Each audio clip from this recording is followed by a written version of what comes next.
স্নান টান করে তাড়াতাড়ি আজকে সমস্ত কাজ কমপ্লিট করেছি। আজকে মানে ভোরবেলায় হুট করে ঠিক হয়েছে বাপের বাড়ি যাবো, মানে আনিশার স্কুল ছুটি, অন্য টাইমে তো যাওয়া হয় না, ওর স্কুল ছুটি যেহেতু আবার তাড়াতাড়ি চলে আসতে হবে। কালকে স্কুল ছুটি একদিন মিস যাবে, তো শনিবার স্কুল হয় না, তাই ভাবলাম কটা দিন পেয়েছি যখন এই সুযোগ ছাড়া যাবে না। যাই হোক চলো ব্যাগপত্র গোছাবো, কিচ্ছু গোছাইনি, জাস্ট বাড়ির কাজ কমপ্লিট করে স্নান করে পুজো দিয়েছি। এখনও আনিশা আসবে, ওকে চান করাবো, খাওয়াবো, ব্যাস তাহলেই বেরিয়ে পড়বো। তো চলো ঝটপট করে গুছিয়ে রেডি। কতগুলো ব্যাগ হয়েছে দেখো, এই যে একটা আর আমার কাঁধে একটা, কতগুলো দেখো 2-3 দিনের জন্য। তো এই দেখো আমি এখন বেরিয়ে পড়েছি। আর আজকে যেটা ভেবেছিলাম ঠিকঠাক উল্টো হয়েছে। আজকে প্রায় সারাদিনই আমাদের লেগে গেছিলো, প্রচণ্ড কষ্ট হয়েছিল আজকে।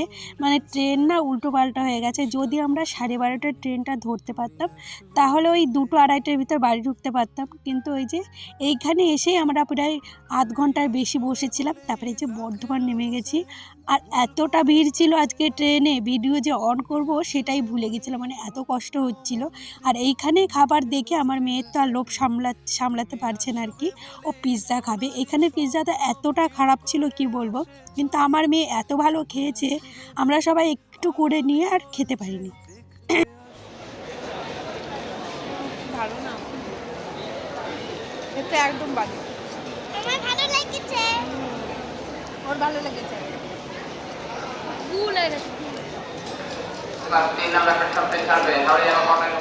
যাই হোক আমরা আর খাইনি। তারপরে এই যে আনিশা খাইয়ে নিয়েছিল সবটা, ওর তো ভীষণ ভালো লেগেছে, কি জানি কি কারণে ওর এত ভালো লাগলো জানি না। এদিকে তো আমার পেটে সুচোয় ডর মারছিল, তার জন্য একটা চিকেন প্যাটিস নিয়েছিলাম, এটা বেশ ভালোই ছিল আর কি খেতে। মানে খারাপ, বিশাল কষ্ট হয়ে গেছে। আনিশা কষ্ট হয়েছে আজকে,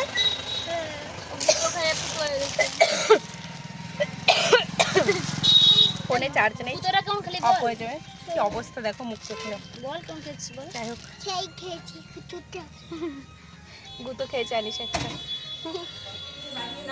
বাড়ি এসে দাদা চিকেন নিয়ে এসছে, তাই যে বলকে একটু হেল্প করে দিচ্ছি। এই সন্ধ্যাবেলায় বাড়ি এসছি, এই যে আমার বৌদি রান্নায় ব্যস্ত।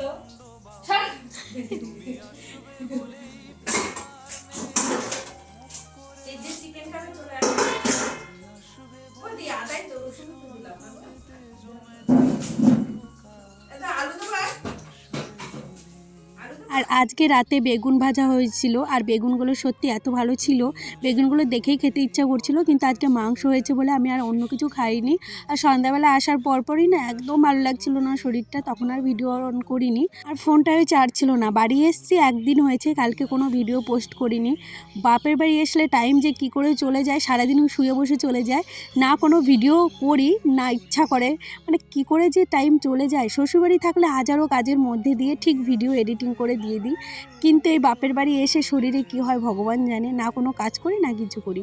আর এই দিকে দেখো মাংস কষা দেখে তো আমার খেতে ইচ্ছা করছিল। বৌদির কানের কাছে আমি বলেই যাচ্ছিলাম কখন কষা হবে আর আমি খাবো। আমার বৌদি না এমনিতে ভীষণ ভালো, আমার মনেই হয় না বৌদির কাছে এসে মানে বৌদি আমার এইটা ধরতে পারবো না, ওটা ধরতে পারবো না, এটা করতে পারবো না, ওটা করতে পারবো না, এরকম কোনো ব্যাপার। কি রে, কোথায় যাস, কোথায় যাস, অন্ধকারে কোথায় যাস, এই কোথায় যাস, কোথায়? তারপরে এই যে চিকেন কষা হয়েছিল, বৌদি আমাদের বেশ খানিকটা নামিয়ে দিয়েছিল। আর সত্যি বলছি চিকেন কষা দিয়ে এই যে ও ভাত খেয়ে নিয়েছিল, বলছিল আমি আর মাংস দিয়ে খাবো না। আর বৌদি আজকে একটু ঝোল ঝোল করে পাতলা ঝোল করে রান্না করেছিল। আর আমার বাড়িতে এসে দাদা বাবার সামনে ভিডিও করতে পারি না, প্রচণ্ড ভয় পাই। যাই হোক এই যে তারপরে ও ভাত দিয়ে খেয়ে এই যে ফাঁকা মাঠে, মানে মাঠেও না, এটা আমাদের জায়গা হয় যে কুটে বানায়, এখানে ধান ঝাড়ে আর কি। তো এইখানে এসে ভিডিওটা আজকে শেষ করছি। তো ভিডিওটা কেমন লাগলো অবশ্যই জানিও, আর ভালো লাগলে প্লিজ একটা লাইক কমেন্ট করে দিও। যে আজকের মতো টাটা, দেখা হবে নেক্সট ভিডিওতে।